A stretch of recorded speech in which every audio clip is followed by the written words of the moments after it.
انسان کی زندگی میں آرزوئیں جنم لیتی ہیں انسان کی جبلت کے ذریعے سے۔ جبلی طور پر انسان خواہشات کی طرف مائل ہوتا ہے، اور اگر ایک بار انسان اپنی آرزوؤں کو پورا کرنے کے قصے میں پڑ جائے تو آرزوؤں کا سلسلہ دراز ہوتا چلا جاتا ہے، آرزوئیں بڑھتی چلی جاتی ہیں، اور پھر اس مقام پر چلا جاتا ہے انسان جہاں آرزوؤں کو پورا کرنا ممکن نہیں رہتا۔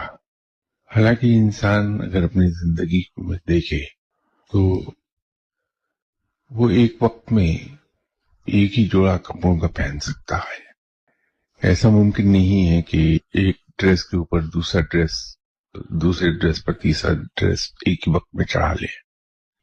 انسان ایک وقت میں ایک ہی کمرے میں رہ سکتا ہے، ایک سے زیادہ کمروں میں رہ نہیں سکتا، لیکن آرزوؤں کا سلسلہ دراز ہوتا ہے اور انسان مختلف چیزیں حاصل کرنے کی خواہشات پالنے لگتا ہے، تو پھر اس کی کوئی حد نہیں رہتی۔ یہ آرزوؤں اور مال و زر کو حاصل کرنا اور اس کو جمع کرنا، اس کی مثال سب سے اعلیٰ مثال غالباً مولانا روم نے ہی دی تھی کہ انسان کی زندگی ایک کشتی کی مانند ہے۔ کشتی کو صرف اتنا ہی پانی چاہیے جو اس کے وزن کو اٹھا سکے اور کشتی تیرتی رہے۔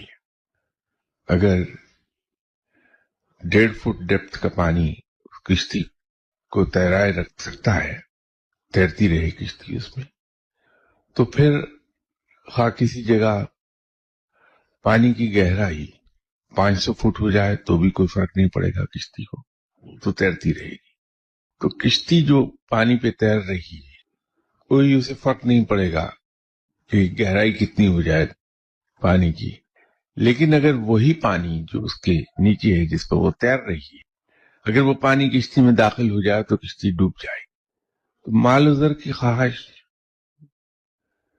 آرزوؤں کی بھرمار جب زیادہ ہوتی ہے تو پھر اس کا عالم ایسا ہی ہوتا ہے جیسے پانی کشتی کے اندر داخل ہو جائے اور کشتی ڈوب جائے۔